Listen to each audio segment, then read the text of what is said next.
మన మీద చాలా కోపంగా ఉంది అది. మన మీద కోపంతో అది ఏదైనా చేస్తుంది. అలాంటిది అది ఇంటికి వస్తే "నువ్వేంటత్త ఇంత కూల్‌గా కూర్చున్నావు? ఖచ్చితంగా అది మన మీద ఏదో అస్త్రమే వాడుతది.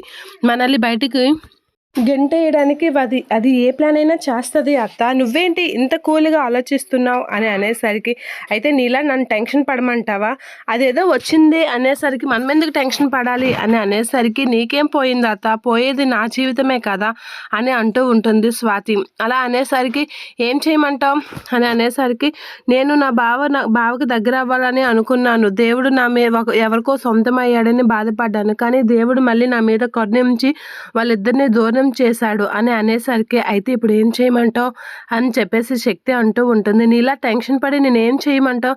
అని చెప్పేసి అంటూ అనేసరికి, "నేను నా బావని దక్కించుకోకపోతే అంతకన్నా చేతకానితనం ఇంకోటి ఉండదు అత్త" అని అనేసరికి, "అయితే నేను చెప్పినట్లుగా చేస్తావా?" అని శక్తి అంటూ ఉంటుంది. "ఏంటత్త ఏం చేయమంటావు?" అని చెప్పేసి అనేసరికి, "నువ్వైనా ఎందుకంత కంగారు పెడుతున్నావు? నేను ఉంటుండగా నీకెందుకంత ఈ శక్తి ఉంది కదా!" అని చెప్పేసి అంటూ ఉంటుంది శక్తి.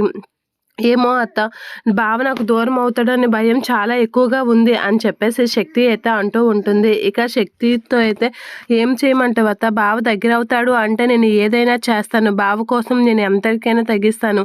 బావ దగ్గరవుతే చాలు నాకు" అని చెప్పేసి అని స్వాతి అయితే అనేసరికి, "అయితే నా దగ్గర ఒక ప్లాన్ ఉంది. నువ్వు మంచి చెడు ఆలోచించకుండా నేను చెప్పినట్లుగా చెయ్యి. ఖచ్చితంగా పార్థు నీకు దగ్గరవుతాడు. నీ సొంతం అవుతాడు" అని చెప్పేసి శక్తి అంటూ ఉంటుంది. "సరే అత్త, నేను ఏదైనా చేస్తాను. బావ కోసం నేను ఏదైనా చేస్తాను" అని అనేసరికి, శక్తి అయితే తనకి ప్లాన్ ఎక్స్‌ప్లెయిన్ చేస్తూ ఉంటుంది. ఇక శక్తి తనకి ప్లాన్ ఎక్స్‌ప్లెయిన్ చేసేసరికి స్వాతి అయితే చాలా ఎక్సైట్‌గా ఫీల్ అవుతూ ఉంటుంది. ఇక శక్తి ప్లాన్ ఎక్స్‌ప్లెయిన్ చేసేసరికి స్వాతి అయితే ఒక్కసారిగా షాక్ అవుతూ ఉంటుంది. "ఏంటి అలా చెయ్యాలా?"